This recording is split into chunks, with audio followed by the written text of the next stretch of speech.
So this meeting is recorded, and I hope that the recording will be available online. I don't know if people can hear, but nobody said anything. So I assume that they can hear us. So I am going to use this mic. So all the presenters will come here and we will talk into the mic. And then when we have the Q&A, if you can go across with the mic, it would be fantastic. Now, one thing that people have here as part of this encounter, and that's why I said this is a in-person meeting, is we have some chocolate, we have some cookies, we had some squares here. What are the what square? Pumpkin squares, and what else? Oh my God! And this is a super good treat from Karen. Actually, last time I met Karen, she brought me some pawpaws seeds, which I tried to give to. Oh, we don't have room for them. We're out of space. Yeah. So we will talk about it. But I'm trying to find. Actually, I was talking with someone at a fair, and she told me, "Oh, there's this group that wants the seeds." So I would probably pass them to them. Anyway. Oh, and there's also some candies from Chinatown, which I really love. So without further ado, I want to introduce you to the first speaker. So today we have 4 amazing people. I'm so happy that they said yes to my invitation. And we have Meagan Dellavilla here. And then we have Karen Houle here. You will see your face for those people in the Zoom. And then we have Cheyenne Sundance. Cheyenne Sundance. And she's from the Sundance farm, right? Sundance Harvest, sorry. Commons. Now it's Commons. The farm is my operation, and the Commons is for community. Oh, fabulous. Yeah. And you just had the launch of the Commons? Okay, fabulous. And Nico Cabal? Yeah. Okay. Who is also from New York? And he's joining us. So let's start. I'm just going to put the mic here. So did you want me to try to get these slides up? Okay, let's just share them. I think that the slides are. Let me just do this. Yeah. And there. And I can do the same for everybody. So okay, there you go. Wonderful. And this is really nice. Okay. Hey everyone. So as was mentioned, I'm Meagan and I'm here to talk to you about a garden that I help care for that's called Aanjiktigaan. Before I dive into that though, I want to just give you a bit of an introduction into who I am. So I grew up in upstate New York in a city that we now call Rochester, which is located on the traditional lands of the Seneca Nation. I have mixed European ancestry. My mother's family came from Wales, Ireland, and Germany, and my ancestors on my dad's side of the family came from Italy. So I come to all of this work with mixed European ancestry. I've been involved with urban ag work for probably 10 or so years and have been specifically involved with Aanjiktigaan for about 6 of those years. I have some photos here so that you can try to imagine the space, and I'll kind of talk you through them as we go through this. But Aanjiktigaan is a garden that's located in the west end of Toronto. So it's near Dundas and Dufferin, if you're familiar with that part of the city. And Aanjiktigaan is an Anishinaabe-Moan word that roughly translates in English to making the land over again, which is what has happened in this space. The name was given to the garden back in 2013 by an elder named Albert Owl. And this gifting of a name, as well as the original work that happened in the garden, sort of predates my involvement with it. So I'll talk a bit about what the garden looks like now and what activities are like, but I want to start with the backstory because I think it's important to acknowledge the history of the space and acknowledge all the people that poured so much love and labor into it. So as I understand it, a friend of mine, his name's Doug Anderson. He's very involved with restoration work throughout the city, so you might recognize his name. He's Métis Bungee, and he's also a member of an Anglican church. And he realized that next to his church, there was this plot of land that was really underutilized. So if you look at sort of the left side of the screen, you see like just patchy grass. There were a few trees. They were non-native trees. The land really wasn't tended in any way. And he had conversations with the church, and eventually they sort of turned over management of this land to Doug and an Indigenous-led land stewardship collective that he had initiated. So with the help of some other Indigenous landscapers and a fair amount of funding, they completely reimagined the space. And the photos on the right side, if we're looking at it, give you a sense of what the garden looks like now. In the top right corner, you can see the abundance of the space. So we have a number of native plants, trees, and shrubs, primarily growing around the perimeter of the garden. If you look closely, like in the center of those chairs, there's also a fire pit where sacred fires are held. On the bottom right, you get a sense of sort of the back half of the garden. So there are a couple of really large mounds.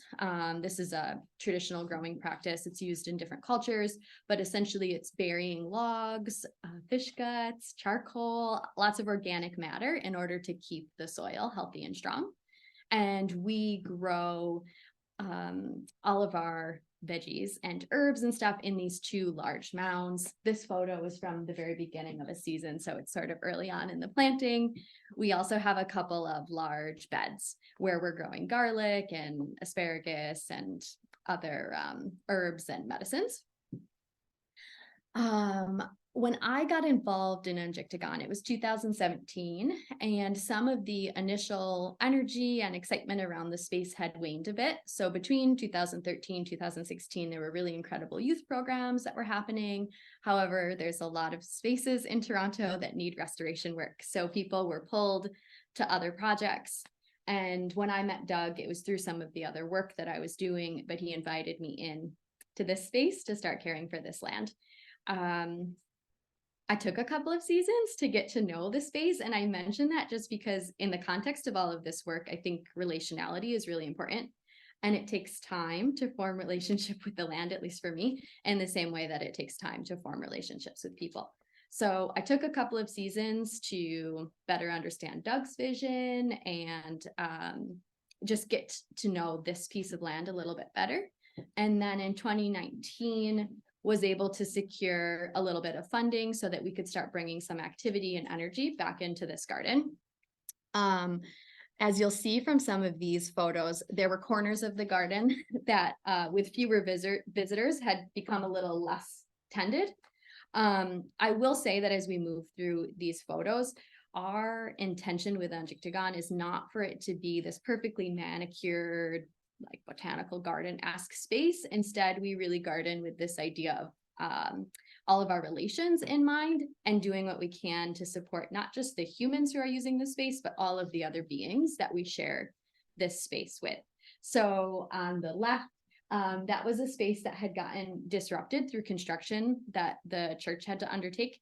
And then on the right is the earlier stages of a new planting where we had redesigned based on best practices for supporting native bee and butterfly populations. Here's just another photo to show some of the small projects that we've been able to take on. There was a canoe that was intended to be for planting, and it kind of became a compost pile. So we actually constructed, I don't have a photo of this in here, but we constructed a proper 3-bin compost system and cleaned up the space so that we could bring more native plants into the garden.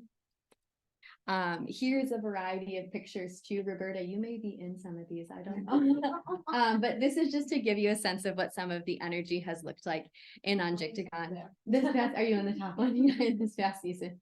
So I know in this class you're talking a lot about networks. and what it looks like to be in solidarity with other communities. And so I will say that as a collective, there are many of us who aren't Indigenous, but we still see our work as being in support of other Indigenous-led restoration work that's happening throughout the city. One way that we do this is by looking at Aanjiktigaan as somewhat of a unofficial nursery. So we have, I always think I should do an inventory and I never get to it, but we probably have like 75 or more different native plants, shrubs and trees within the space, which is quite a lot of diversity. And what's beautiful, those that grow a lot are going to know that with native plants, once they're happy, they'll start to spread. And so each fall and spring, we're able to assess what has outgrown the space that we have for it, and then who can we share this with, and how can we move these plants around to support restoration work that's happening in other parts of the city. We do the same thing through seed sharing and collection as well. I mentioned the sacred fire. So over the years, Doug has held a number of conversations around the sacred fire, all sort of in relation to reconciliation and thinking about our roles and responsibilities within this work. Over the past few seasons, we've also opened up the space to Indigenous elders and healers so that they had access to space to practice ceremony and hold healing circles. As I'm sure most people know, unfortunately in Toronto, it can be really difficult for Indigenous folks to access space for these types of ceremonies and traditions. And so it feels really important to be able to share the space in this way and allow for these drumming circles and full moon gatherings to occur. Looking at these photos, over the past few seasons, we've tried to hold at least a few free workshops every year. So in the top left, you see Kathy Walker. She's a Mohawk woman and she's doing really amazing work to support street involved folks and provide sort of like harm reduction and herbal medicine support to folks that need it. So she's talking to us here about all the work that she's doing and also sharing some of her deep knowledge on herbalism. As a very grassroots collective, I guess I didn't say this explicitly, but this is entirely volunteer led. So we operate on a really small budget and do what we can to try to think about the longevity of this work and how we sustain it and sustain each other. And so this year, what we decided is that we would have weekly meetups, essentially every Tuesday evening from May until just this past week. We opened up the space and whoever wanted to drop in and garden with us was more than welcome. We would care for the land during that time. So the usual gardening activities like planting and harvesting and watering and weeding, but we also tried to make a lot of room for skill sharing and for people to just come into deeper relationship with each other. What was really cool is that we had 2-year-olds joining us some weeks. We had an 88-year-old that joined us almost every week. So there was really nice intergenerational sharing and learning that happened throughout the summer. I think I'll leave it there for now, but I wanted to pass along my email as well as the email for the garden. So if you ever want to stop by and visit us, or if it sounds like something you might want to get involved with next year, don't hesitate to reach out. Yeah.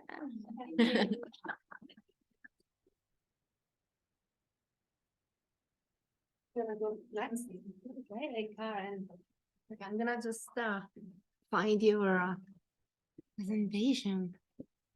It's almost out of juice. Uh-oh. Which connection do you have? The little baby. It's a iPhone. Okay, so you are this one, right? Yeah.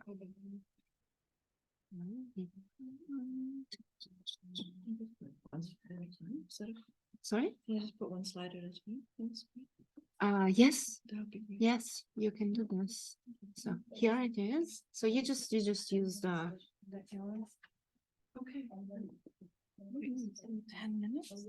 Yeah, 10, 15 minutes. No, it's fine. I'm gonna have some chocolate soon. You're next to the chocolate. I know that's dangerous. Yeah,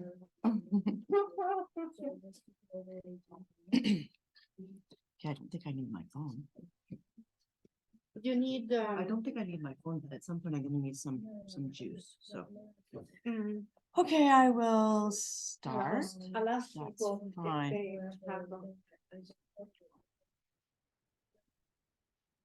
I should have that?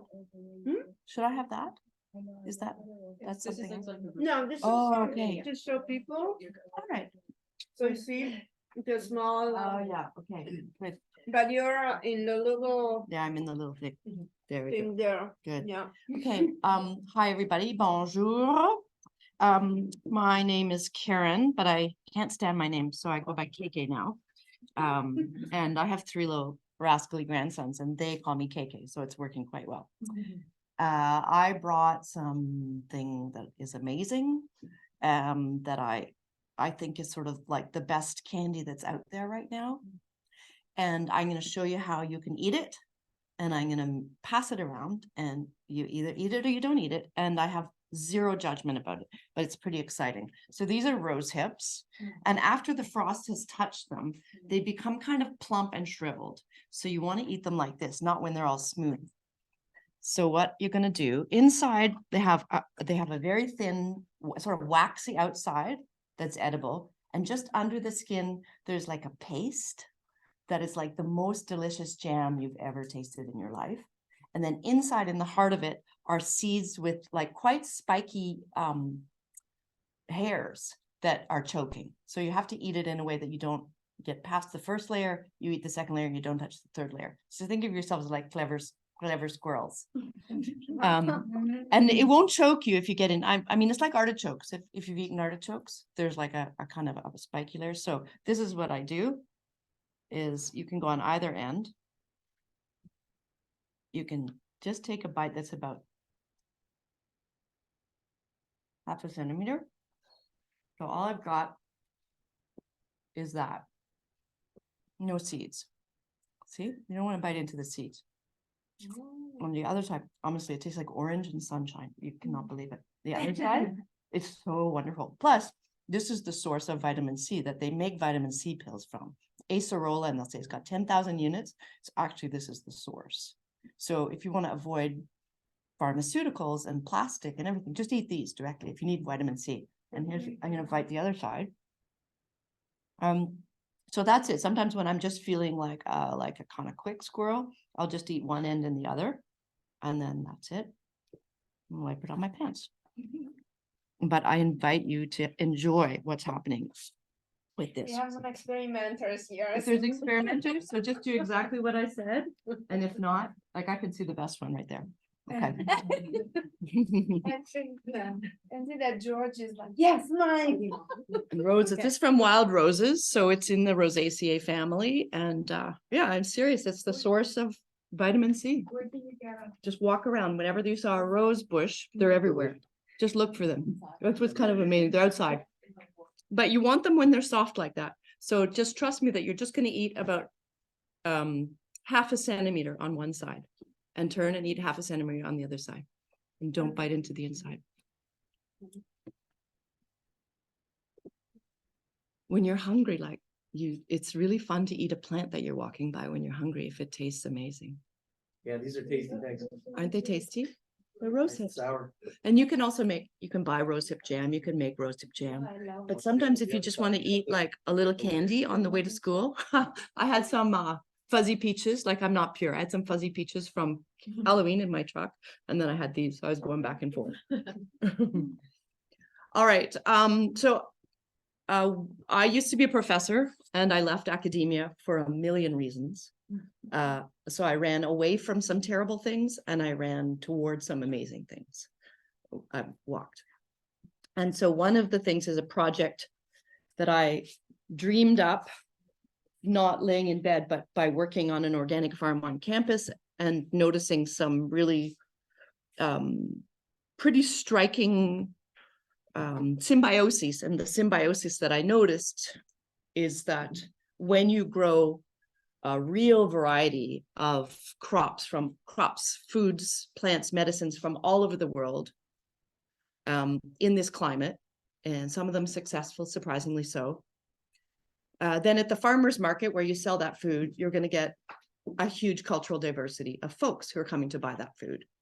As simple as that. So biodiversity and cultural diversity go hand in hand in urban spaces. And this is a strictly urban farming project. It's very deliberately so, because humankind is moving into cities. And so the future of food is also very closely related to cities and peri-urban spaces. So it's not about farming and tractors and big spaces. It's about small spaces like we just saw. So I left the university and I got some funding from, you'll see at the bottom, it's Our Food Future City of Guelph. It's kind of like a BS big $1 billion project, but I managed to secure $30,000 for a 3 to 5 year program. And it's all volunteer, meaning like that just paid for the seeds and this and that and the other thing, happily so. So I'm just going to show you pictures of people. Because I love these people and they love me. We've been working together. So I'm just going to show you. So it's the point is to show you the folks involved. So this was last week. This is Som and Maya on the far left. They're from Nepal. I call Som the mustard king. He's hilarious. Every time there's like a free space, he pounds in some mustard. Me, that's Esther Afua. She's a master's student from Ghana, and they were doing a case study on this project. That's Rafael Osorio, who's from Venezuela. He used to be an engineer in Venezuela, and now he's working in a shitty job in a factory not that far away from here.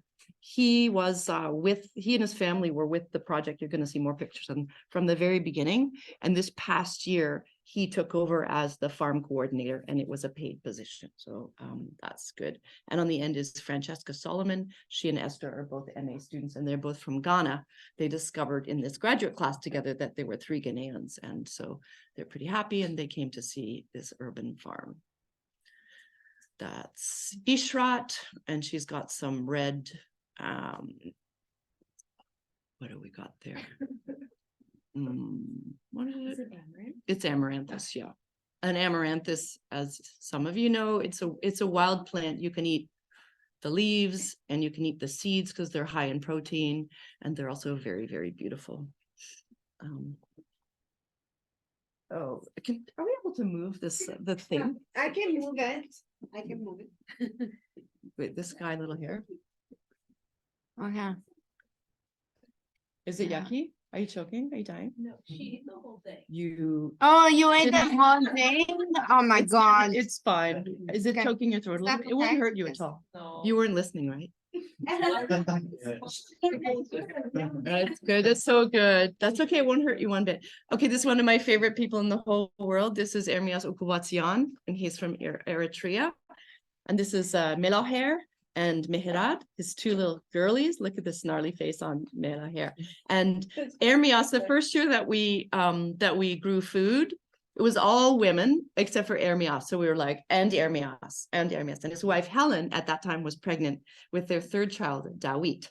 And so he would come with his girls and planted food because he wanted Helen to have good food when she was pregnant.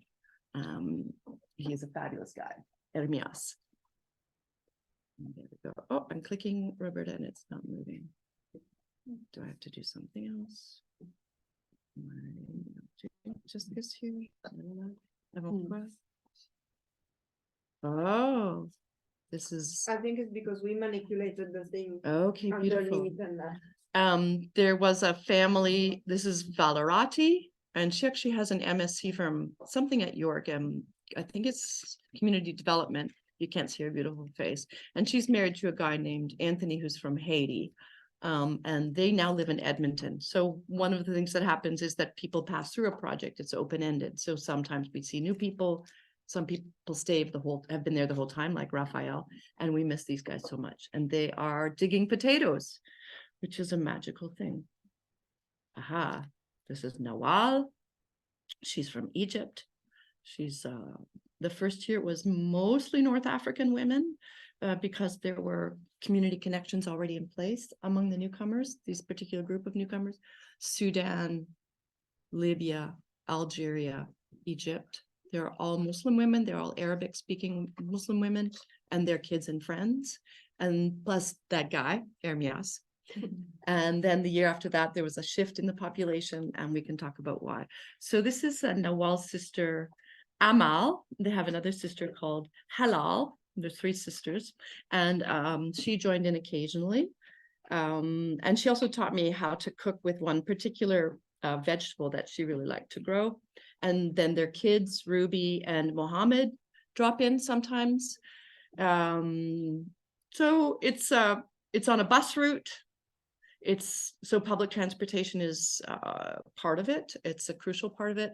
It's in the middle of the city. You can park there. Not everybody drives, but some people drive.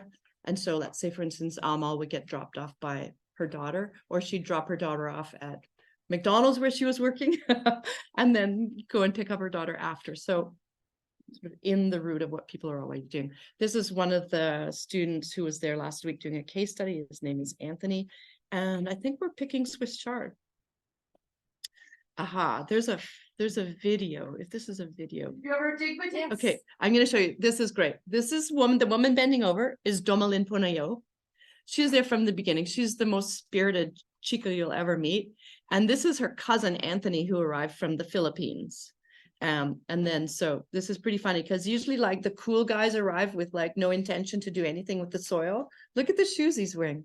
So silly, but then they get in there. So this is a video. Did you ever dig potatoes? No, this is my first time. Exciting. That's it. You can't resist. And that's Anthony and Domalin. The Ponayo family have been there every year, so that's 5 years. On the far side, that's Dom's mom, who was back in the Philippines this summer. And so Dom didn't grow with us because Domalin has 3 kids. They're very feisty boys, and the minute she arrives, they run in all directions. And her mom's job is to gather the boys up while Dom, goes and harvests something or puts something in. So that's me. This is a variety of what we've grown. And in the middle is my co-pilot. She was at the beginning named Omanisa El Faki Gidam from Sudan. This is me and my dog. This is Shepherdie. So it's interesting with the dog. It's been a real mixed bag. Some people,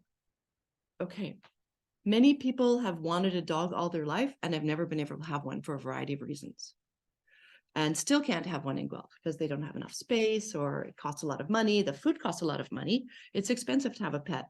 So there's some people who come here and they get really PO'd if I don't have Shepherdie with me, because they want actually just to come and see the dog and play with the dog. She's a very, very, very sweet being. And then others grew up in places where the only kinds of dogs were like vicious guard dogs. And it's hard for them to be around dogs. So we kind of move around, and I'd say to Sheppy, okay, Noel's mom is here and it's Hedayet and she's afraid of them. So I'm putting you in the truck. But when Dome comes with JJ, you're going to run after Joe. So like I talked to the dog about what's going to happen. But some people have said it was the best thing that happened to their kids, that they could play with the dog for the first time ever. Yep. Anybody recognize this plant right here? This is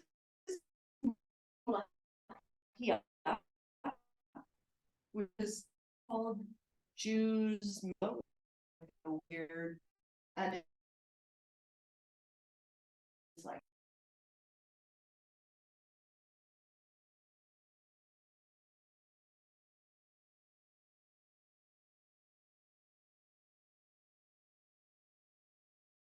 that there's Omanisa and I. At one point, we were both at the university and volunteering and growing seed in the university's greenhouses. There's Omi, and she's working with two little kids. This is Sarah Ahmed's 2 kids. You'll see that they're all raised beds. The paths are very wide, and mamas with prams can come. It's very easy, and people even with wheelchairs can get in there easily enough. So we're really careful. Sorry? Yeah, strollers. Like Sarah Ahmed, that's not Sarah there. That's Sarah's mom actually leaning over. She had a baby. And then she had a 2-year-old, and then she had a 6-year-old. So one would be asleep or one would be running around, but being able to get up really close to her bin with the kids is crucial. Oh, there's Sarah on the left. There's her mom Hedayat. There's the little baby. And that's Omanis and I. And they invited me to their house for Ramadan. So you start to see like there's some nice exchanges back and forth. This is another family that's Rezan and Tofik and their adorable son Zain. And they lived in Houle in Syria. So they left as a result of war, their family and friends. You know, Syria was in chaos about 7 years ago. Zain loves gardening, and the first thing he said when he arrived is, "I hate vegetables." So it's been really fun. We also work in schools with young kids, bringing vegetables there and talking about what food costs and who buys what in their house and how they cook with it. And Zain's been our kind of like trial guy. So this is Zain watering. I wish he was older because we would be able to hire him as like the next farmer. He's definitely headed this way. Here's a little video. What he wanted to do more than anything was grow watermelon. Oh, it has a good sound. Oh, no. It's very satisfying.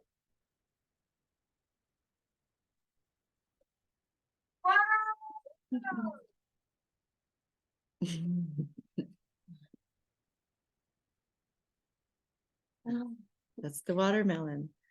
Okay, this is a couple from Eritrea, Wagatu, and I can't remember her husband's first name, but it's Keflu.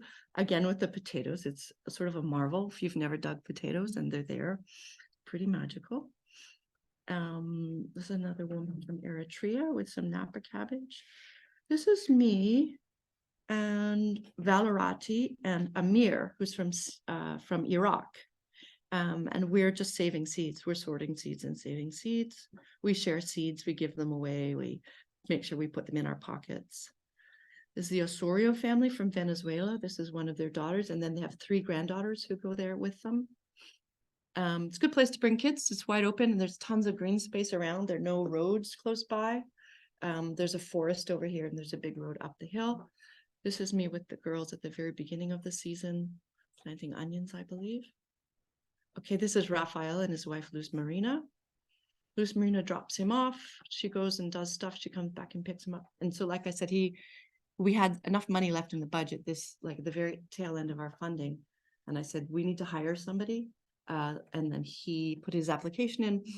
And so I was away in Europe for 2 months and checking in with him. And I said, how's it going? And his wife, Luz Marina, said, it's going very well. He's lost 20 pounds. So we laughed. He said, like, yes, it's working outdoors. It's a very different kind of work and it's healthy work. So this is Linda Hay. She's from mainland China. We're growing Gita beans. So we like to cuddle because we're very happy about those beans. And this is Linda and I as well. What we're doing here is we're harvesting sweet potatoes. And you learn incredible things when you mix up folks from all different cultures and ethnicities that have different ways of cooking things. She wants the leaves and other people want the roots. Right. And this turns out to be true with the green beans, with the sweet potatoes, a number of things where some group wants the top of the plant and other group wants the bottom of the plant. And so we show each other this. So think about food waste, and food waste is partly just not realizing which parts can be eaten, but also who likes to eat which parts. We have a big potluck at the end of the year. This is Rong. This is May. She does flower arrangements. She comes and she's not interested in vegetables, so she just does flower arrangements and does workshops on it. Me and Linda. At the front of each of the bins, we put the names of the families and the people. And one thing that is important to us is the location of this particular site. In Guelph, if you know Guelph, it's adjacent to an area that's sometimes called the ghetto. It's where almost all the newcomers move. It's an extremely wonderfully diverse area. It's got roughly affordable housing and some affordable groceries. And on this side of it, it's a big, old, established, Tony white neighborhood. And the garden is visible from this white neighborhood looking down. And sometimes people wander through. So even just having like all of these different names is who's growing food here. This is Asana Abadu and her daughter Cece. and her other daughter, I can't remember the other daughter's name, Rehab Abadri from Egypt. That's Rehab's husband, Khalid. Rehab, Sudan is just a mess right now. And lots of people have gone back to try to either see family or help them move to Egypt or get out. And so Rehab went back to deal with her mom, and her husband came and harvested the food. And there's a couple from Mexico City, Cynthia and Jair. This is Nuha and her daughter Lama. I think they've got some molajia and some tomatoes. I think that is it. That's it. So those are some of the people that were, whoops. Sorry. That was, sorry, people. That was just a little break. That's okay. So I'm We gonna have the move other screen. I'm gonna move aside. I think that's it. Thank you so And much. you guys get a sense of what it's So many about, and we people. can How many talk. people are in the? It depends on when it is, and the highest we had about 100 people, Wow. and this past year we had about 20. Wow. No, thanks. Mm. Have some chocolate, some cookies. Chocolate There's is stuff delicious. going around. Thank you very much.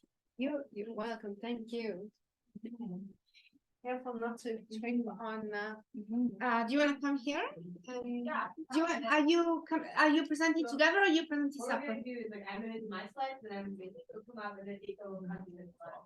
Okay. Yeah, the slides are at the end, my slides are. Okay. So I'm gonna pull out your slides then. Yeah, that's just my slides. Okay. So your slides are here. Perfect. I'm going to.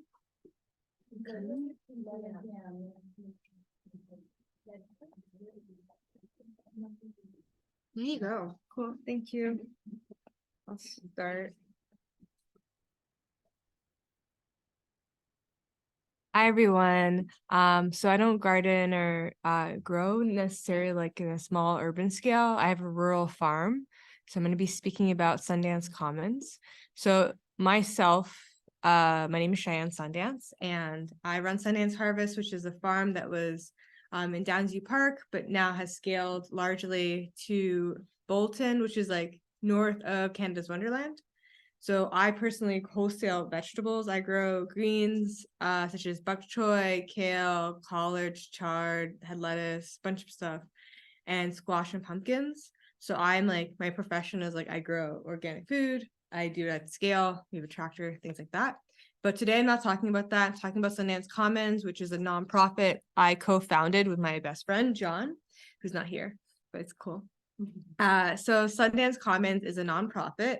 We have 2 farm locations, pretty large scale for market farming. So we have 2 farms, one in Guelph, that's 2 acres, soon to be 3. And then another one in Bolton, that's 1 acre. We have a total of 10 farmers, which includes me, who have space at Sundance Commons. So basically the point of Sundance Commons is to support new farmers and underrepresented farmers. So farmers who are low income, farmers who don't have intergenerational wealth, farmers who are women, youth, Black, Indigenous, persons of color. And that's one of, that's Elle who grew cucumbers this year.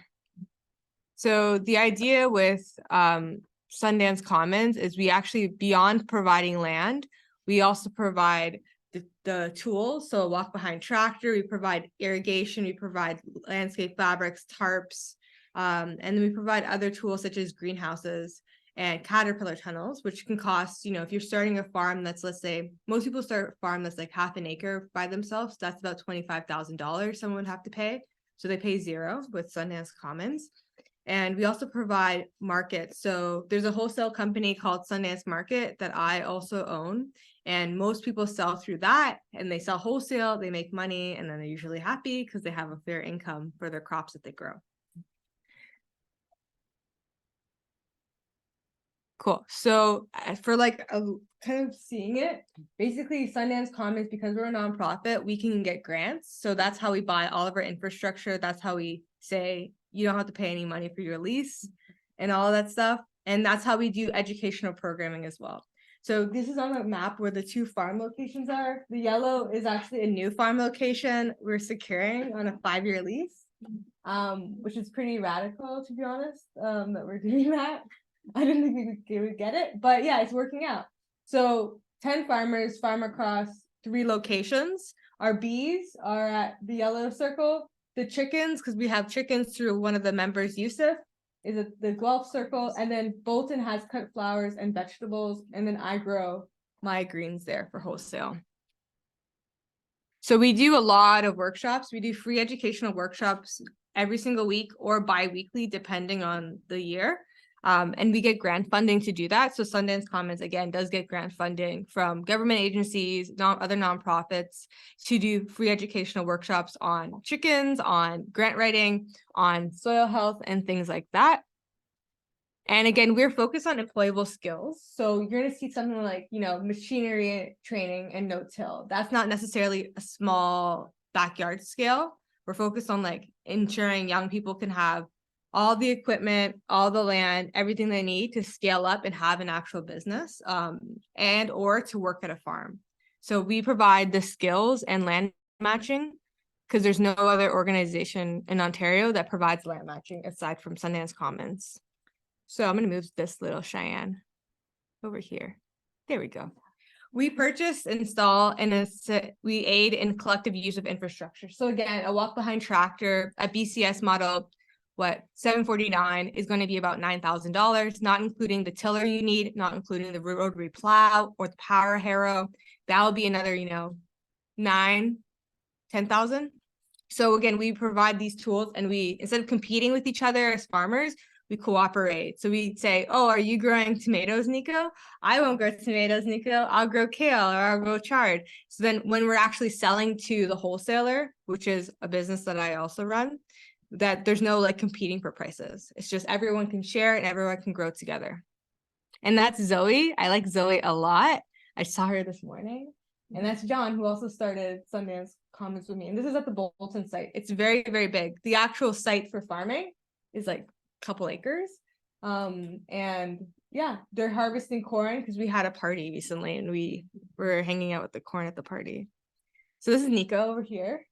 He's at one of the workshops that we had, which was honey harvesting. So Selena, who's in the middle, she farms at our new Rouge Park site.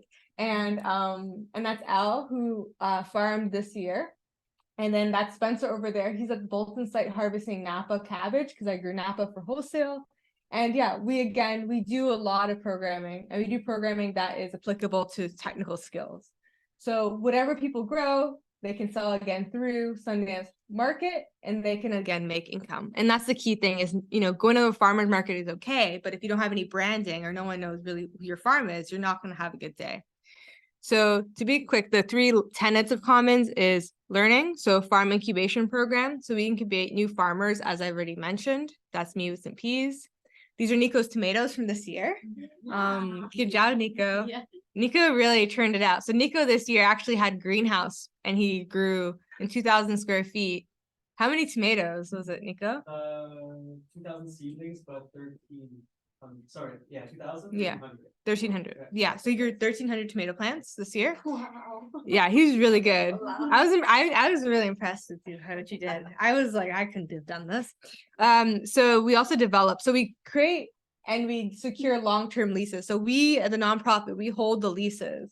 And we just visited another site this morning that we might put a proposal in for. So we try to get many leases. Ultimately, we're probably going to hold maybe in the double digits amount of leases. But what that does is it allows someone, if they actually don't like farming, they don't have to say, oh, I have to leave this lease that I got written into. They can just leave, and then someone else can take their place. So that allows people the freedom to change their mind and not have to be tied to a location. Because, for example, Zoe said, I will try Bolton, but if I don't like it, I'll move to a different location. I said, that's okay, sure. So the last one is we support. So again, we provide lots of support. So business mentorship, people see my books for my own business. We provide support through delivery, so they don't have to deliver their crops. We provide networking. Some of the Commons members can actually get jobs with some of our partners next year, which we partner with a lot of cool farms in the area. And yeah, that's my kale crop. This is my farm field, actually, I realized. So that's my farm field, pretty big. I have a lot of greens. That was a wholesale crop I was growing for the Cambridge Food Bank. So next year, what basically Sundance Commons is doing is we're securing more land leases. And the whole idea of it is, again, there's no land matching programs. There's no collectivizing of equipment. And for working class people, that's not fair, in my opinion. So what we do is we use grants to then purchase these things so everyone can actually have a share in these equipments and in the land. So yeah, I think that's a bit all of it. And Nico can go next.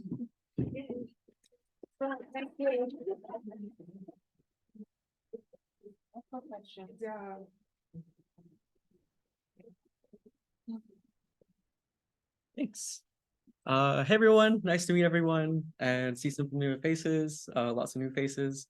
I am like a student of work here at Glendon, and I think that was what I'm really excited to share of like what kind of do these ideas mean for here, Glendon now.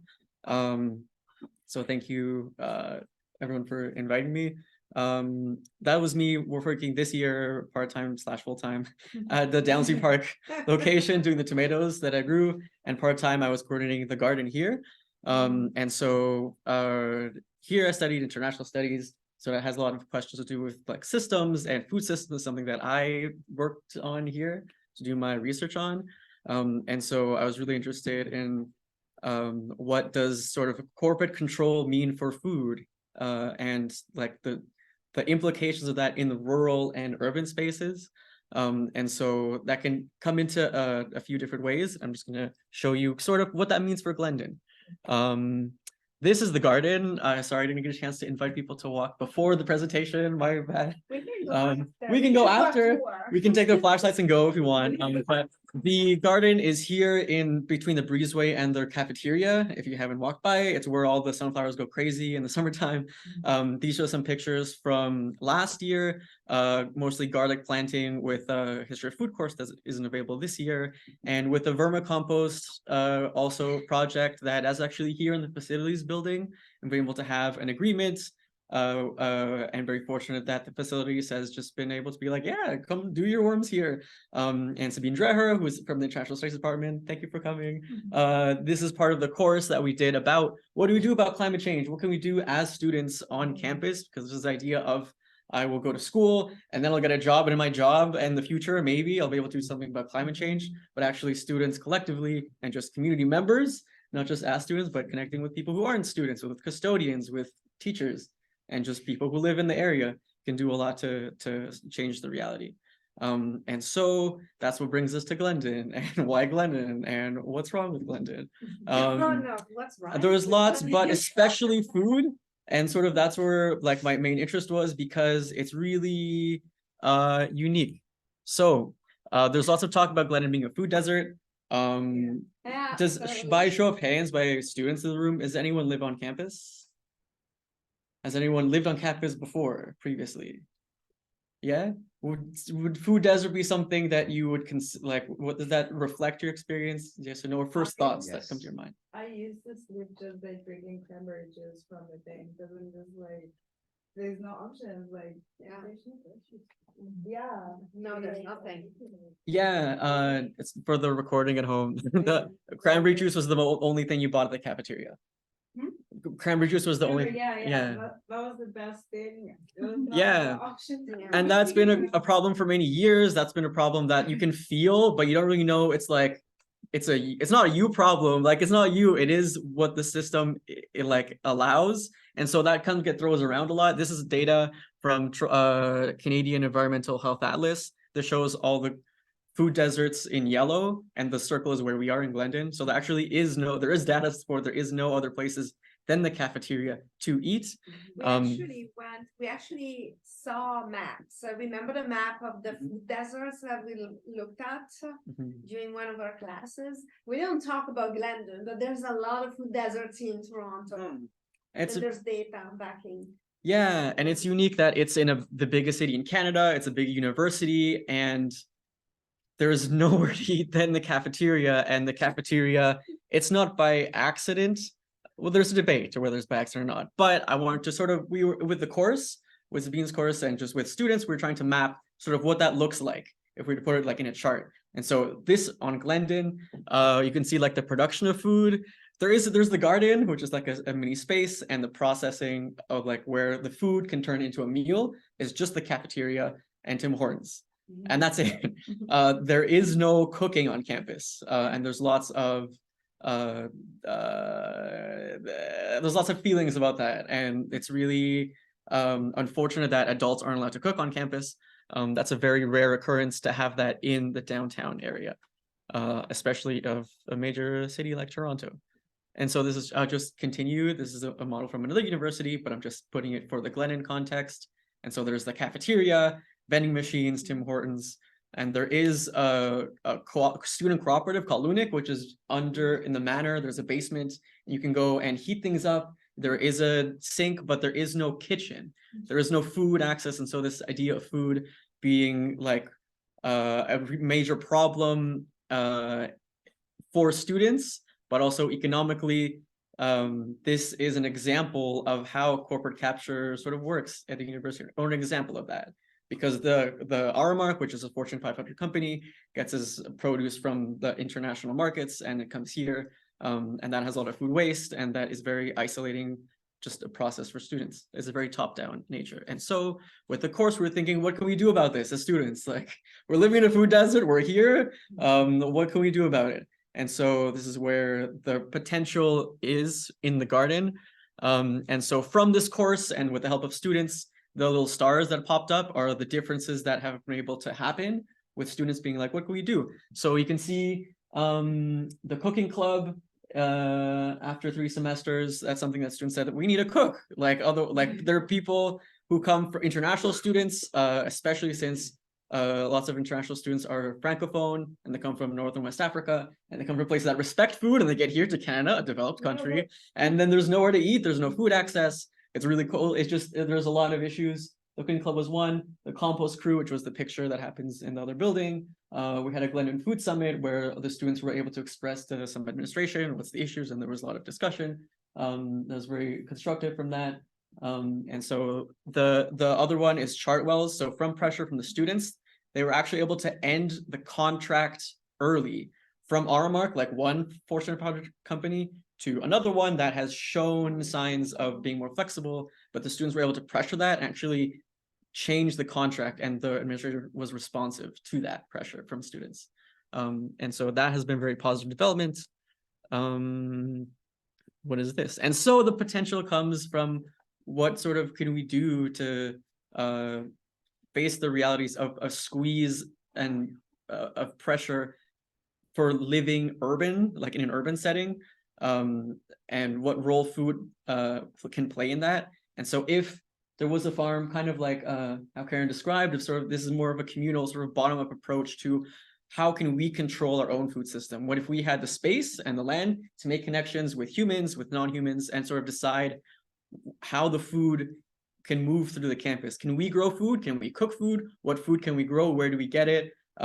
We can make connections not just with students, but with the Sunnybrook Hospital that has lots of therapy for outpatient care, and there's 2 schools in the area that we can also sort of do educational pieces and more connections to the land. That more and more, if you live in a city, there is this connection, there's the severance of a connection between land and space, in the same way that there is a pressure in the rural area. Like farming has been very difficult, and so I'm really glad that Cheyenne is here, because she gives us a perspective of it's incredibly difficult to start a farm rurally. The rent is really high, the inputs are very high, and so and the rent is something you can also relate to as somebody living in an urban space. And so this sort of squeeze of living in an urban space and a rural space, there are connections of how food can be the solution to that, or can sort of work towards maybe alternative models of that.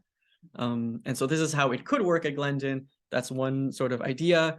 And sort of more broadly or rurally, there are these other organizations that can work in cooperation with that. The National Farmers Union, of sort of what role does the university play in growing food? So for example, if Sundance Commons allows it for easier for people or students to pursue their own farming careers in an urban or peri-urban space, can the university, who is looking to look after the well-being of students or lower their emissions, buy in bulk from Sundance Commons at a premium because they recognize the value of food. This comes from locally. These are organizations that we can understand that are intentionally making right relations, and that has a value to us. And so there are many organizations, sort of urban and rural, that can talk to bridging that gap. And so that was sort of things that are in my mind in terms of the urban rural and sort of where food fits into bridging that and what that can look like in Toronto. I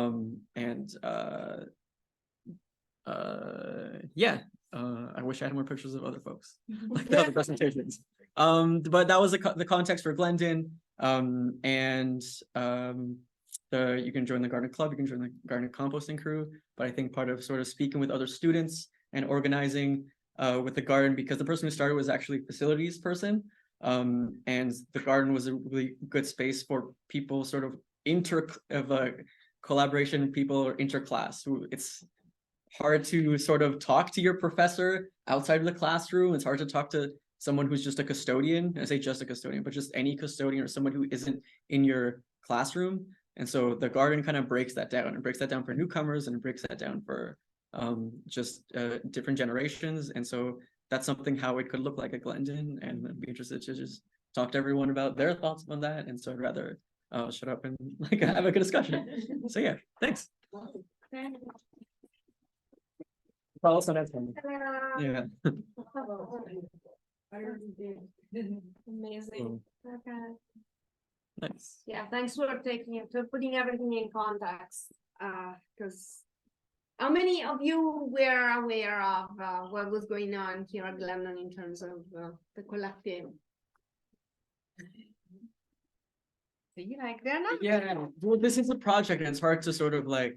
I don't know, Sabine, also you want to speak to it, but it's more of like it's the garden itself was made during the pandemic, so very new, and so it was sort of built with like a small grant money to get it started, but sort of the way to sort of sustain that project and have students be a part of it and have a direction has been hard. So that's sort of what we're doing now. Yeah. Okay, so let's open the floor to this fantastic group. Like we had quite a number of really like super interesting and very different interventions. So I don't know if you guys have questions or you want any comments. Okay, because I can actually start if you want, unless you want to start. Anybody? They're shy. You're shy. You shouldn't be shy. These people are not there. Okay, yeah. Okay, so I know it's just for the people at home. So okay, so I'm just gonna start a little bit the discussion. And I was struck by the different type of connections that all of these spaces and places we're able to put together, and I've been thinking about like the process of building this. So in class we've been talking a lot about like how you join communities and how you gain their trust and how you actually build a community and a network. And I'm wondering if you want to speak to it a little bit in your own practice, because I think it's actually very important for us to know. So anybody wants to start?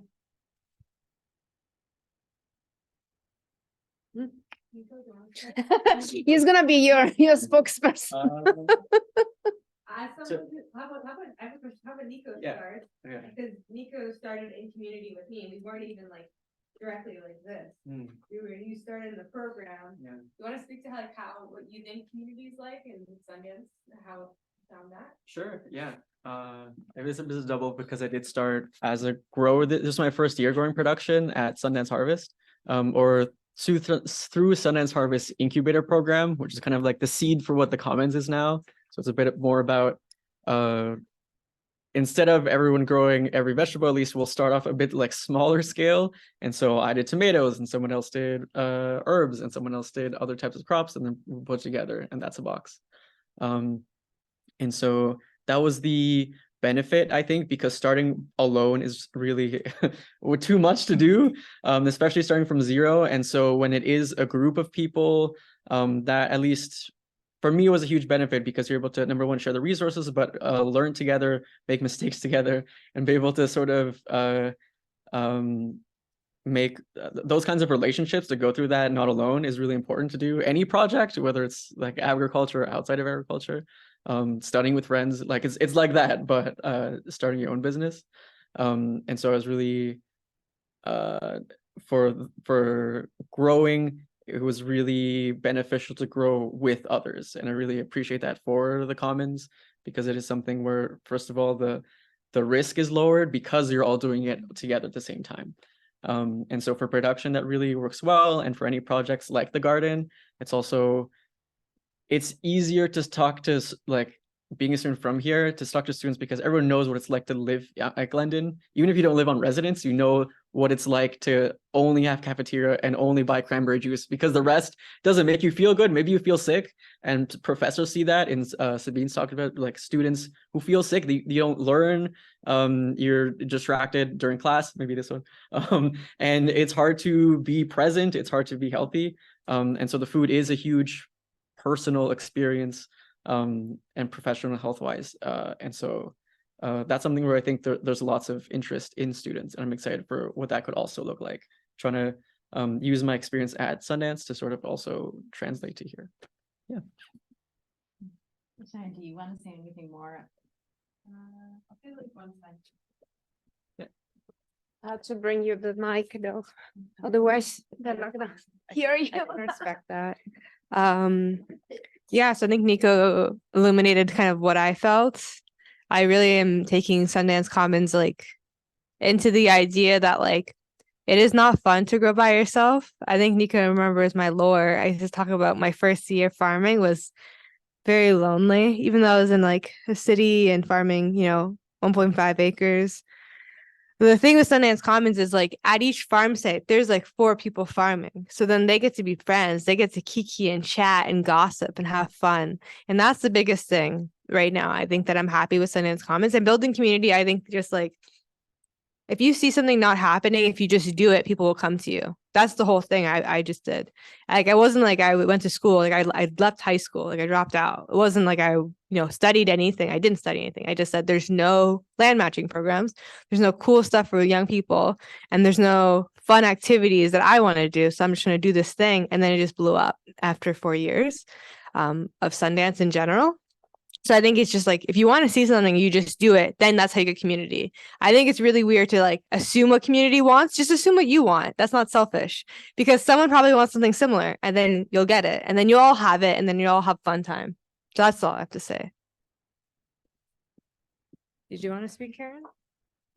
Like, thanks. I'd say that's exactly how I approached it too, Cheyenne. Just said, I'm just going to do this, and then people are going to be curious about it and show up and either stay or not stay. And it's worked that way. But the thing that came up for me really strongly, it has to do with, I think you said this about divorced from the natural world, or that we're cut off.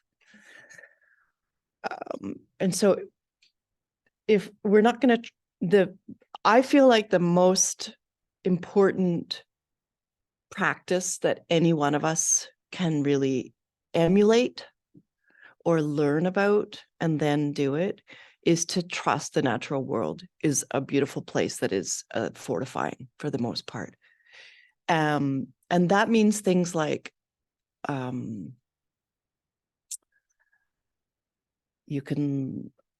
grow mushrooms, I forage, I hunt, I fish, we bury fish in the compost after we've eaten it. And you might think, oh, that's not my family. We're like a waspy, uptight family. We'd just eat things in cellophane. Okay, well, so how are you going to trust people, or how are you going to trust the weather, or how are you going to trust your raincoat, or how are you going to trust what's happening anywhere around you?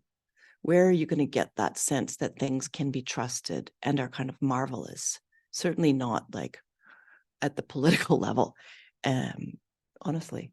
So, and relationships between humans can be really wonderful, but they can be really, really conflict laden. And so I feel like the most fundamental place for learning what trust actually feels like, minute to minute, hour to hour, week to week, is how I move my body through natural spaces. And that I am really like interested in every natural space that I'm in. And I conceive it as a space that's not out to kill me. And it doesn't just like have snakes and toxic things that are just going to slay me. And I think that part of us have that in our brain, like, don't touch a mushroom, you're going to die. It's actually not true. It's not true at all. There are extremely toxic mushrooms that is like unbelievable that nature makes something so powerful. And they do happen to be on the lawn, but you could actually get pretty close. You could spend an hour looking at it and marveling at it, and nothing bad is going to happen to you. Nothing. And the same with plunging your hands into a vermiculture. Like I do this with kids in schools, and there's a certain age, like the little ones, they just stick their hands right in there. And they're like, you can feel them moving. I'm like, yeah, and smell it. And one's naming them, another one's licking them. And I said, okay, like stay there. And then you see as they hit grade 4 and 5, it's like too cool for school. And then the teenagers, they're like grossed out by everything. They won't eat vegetables. And then they see me like eating leaves and think that I'm a maniac. But little by little, I just say, this is what it feels like to be in a world where I know that this plant, I planted this plant, I love this plant, I cared for this plant. There is no toxic chemicals on this plant. This soil is clean because we grew this soil. This little bubble, this little space is a beautiful space. And so I take the kale right off the plant and I stick it in my mouth in front of the kids or in front of anybody. And they might not like, I might not say, look what I'm doing, but it's this breaking down of a sense that I have to bring that home first. I have to wash it. I have to get approval from it. You know, even like if you pick berries, you're not going to die from them. So it's not like put everything in your mouth, but I see people kicking over mushrooms out of this weird sort of deep psychic limbic brain fear that they're just going to kill you. And I'm like, those are all really beautiful mushrooms. That's food, that's medicine. So the trust piece among humans, I feel like it sits on each one of us learning to trust the soil and water and to take care of it, and then like be in relation with water and soil and the plants. So that means like I started this by showing you how to eat a rosehip, and you see me do it, and then you do it, or maybe you don't do it, but you've seen me do it, and then you're going to pass that plant, and then you're going to think, oh, that's edible. And it's already, your relationship to that plant has changed. Already it is. It's not just a thing that you don't know the name of. You have no idea what it tastes like or looks like. And with every single aspect of the natural world, every single thing, a blade of grass, it has a taste, it has a smell.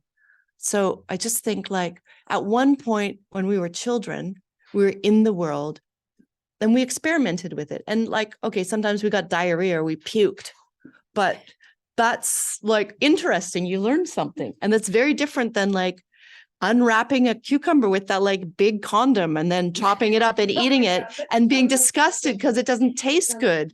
Like we're so far away from the beauty that actually is very doable. Like an ugly cucumber out at that garden is going to be 1,000,000 times more phenomenal, but we don't trust it. We trust the one in the supermarket. We trust the one that's refrigerated rather than warm. It's just the one that has a little bite, the apple that has a little wormhole, people won't touch that apple. Why? What's that worm going to do? Like eat around it, spit it out. And these are like, I might sound insane to you, but it's like, I want to show that the world and I are not at odds. And that's a big, that's not to say that people I love haven't died of cancer. They have. We're in a toxic space with contaminated air, water, and soil. But if we're not going to develop these like relations of care that then give us small spaces where we can be in those spaces, you can actually lay down on the ground and feel safe because nothing there is going to hurt you. In fact, it's probably going to feed you. So this is like so fundamental. It's like embodying trust over time in a process, in a relationship with a space. And you talked about getting to know that space. It took, you said 2 years. So what does that look like? Something like this, right? Okay, so. I'm gonna give my Meagan. So much that all three of you have said really resonates with me. I think, Karen, you were just saying something about like spaces of care or communities of care. And I think I've given so much thought to that over the past few years and how we can nurture those spaces within gardens, just given sort of the therapeutic benefits of being outside and being with each other.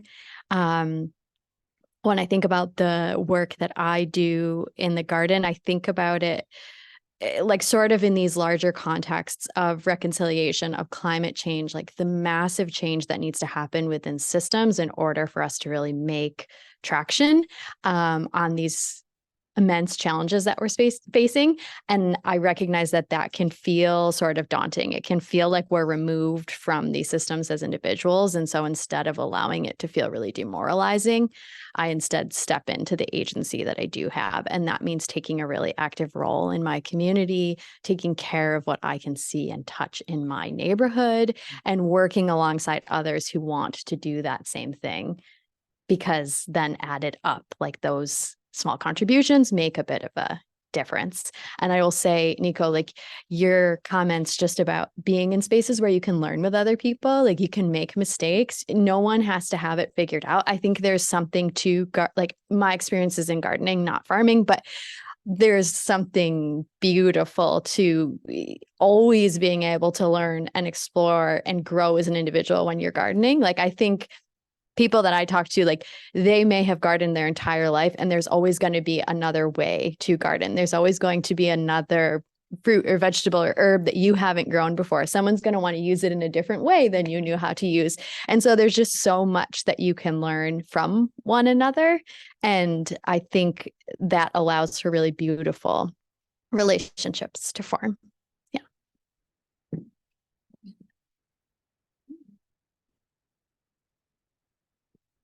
Have you guys thought about any question? Yeah. Go ahead. I kind of feel like part of this. Oh, hi. My name is Jules. I can't tell. Is this a camera or a mic? This is a mic. It's a Right? mic. Oh, okay. Yeah, you're not Okay, thank gosh. So I feel like part of this question was already answered in different aspects, but my question for each of you would be, in your world perspective, how would you define a good network or infrastructure in like just one sentence? Yeah, to get to the core of it. Yeah. A good network or infrastructure. Like 1 to 2 sentences, like very, very like just core details. I mean, I think I could give like a few words that come to mind.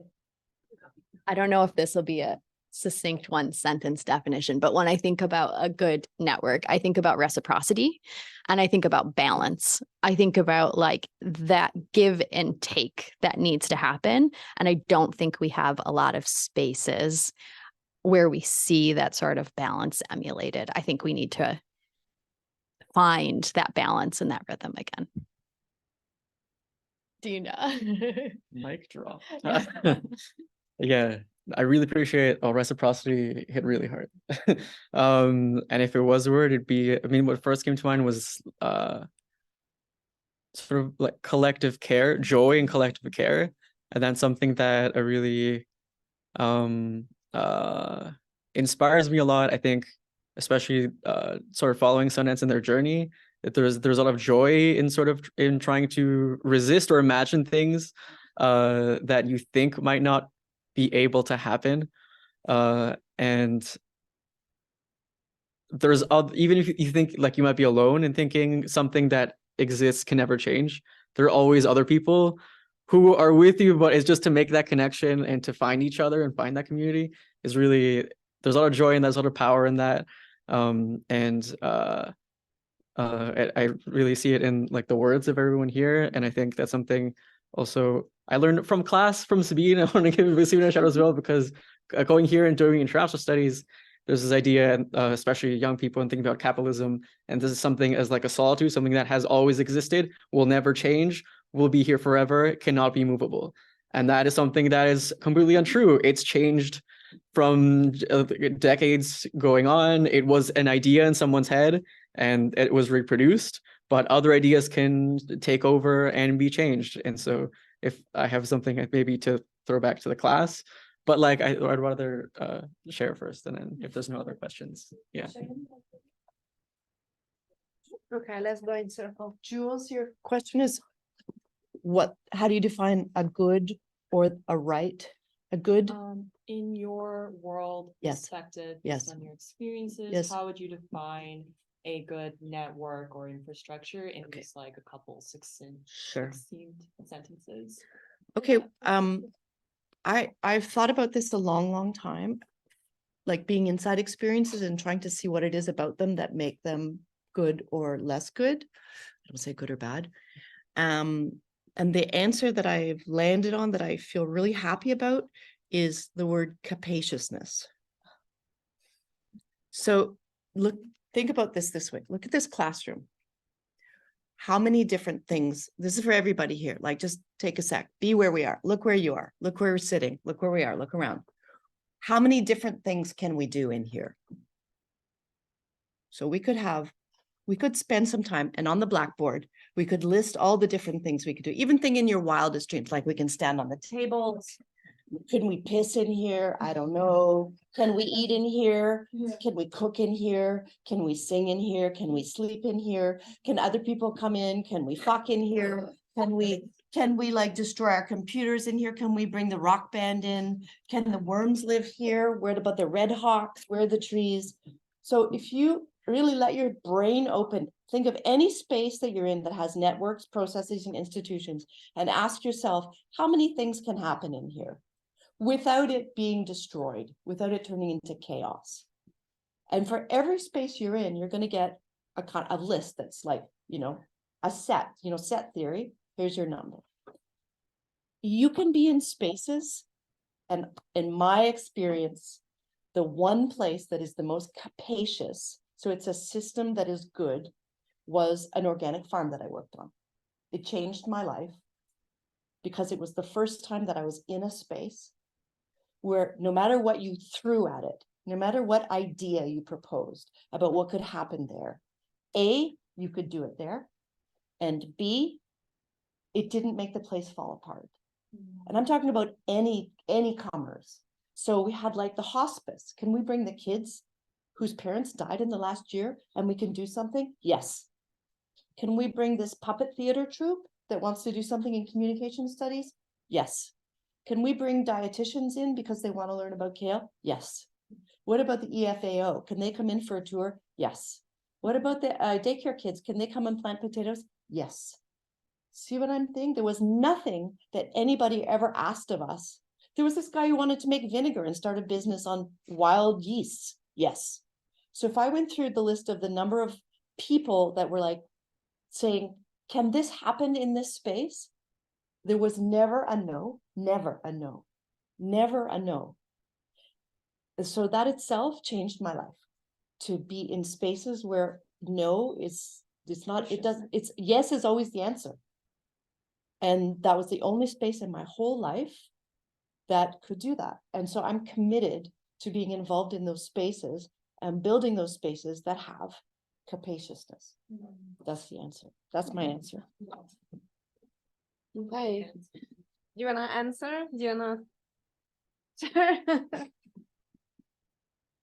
So the question was, what is the tenets of a good structure, correct? Like in your worldview, how would you define a good infrastructure, a good network? Yeah. How I describe a good infrastructure, a good network is sociocracy, which is basically the aspect of like, let's say we all live in an eco village or something, right? And we want to have a meeting about John's using too many forks and he's taking the forks to his room. And he's not giving anyone forks. And then everyone's really mad because they can't eat dinner because there's no forks.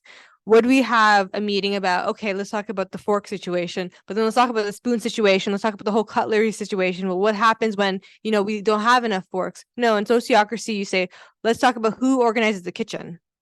And then you just go from there. And then that person makes the decisions about John's forks. So I think what I like with sociocracy is that everyone has a role and everyone's a leader, but in their own right. So let's say, for example, in the Commons, I'm the leader for grant writing. I'm not the leader for driving the tractor. I'm not good at that. So I say, I'm not going to do that. I don't get my ego big. John's the leader for driving the tractor. This year for growing cherry tomatoes in greenhouses, I wasn't the leader. Nico was. And then Nico, that was his domain. I would never go to Nico. I tried not to, at least, I think. I tried never go to Nico and say, wow, these tomatoes, you should have done X, Y, and Z. No, because Nico knew that was his domain. And that's the most basics of sociocracy I can give. I did like a little workshop on it with my friend, but it's basically that everyone has a role and that's okay. We don't all have to lead the same thing because that's chaos and that's not fun. Eco-anarchism, that's just chaos. So I would say everyone has a role, everyone knows their role, and everyone feels secure in that. And then ultimately, once a month, everyone in the leadership should meet about what they're doing. That's all. That's what I would say. Let me just rotate this back. In theory, so well, technically we have to leave right now because there's another class because it's 6 o'clock. Yes, really. There's always another class. But so I promise, so sorry for people at home. That's it. I'm gonna turn it off. But for those people who want to come and see the mushrooms in the next to the ballroom and the community, the compost, the community place on campus, we can go for a small tour, maybe 10 minutes. So I'm gonna put my website. Okay. Okay. Bye, everybody here.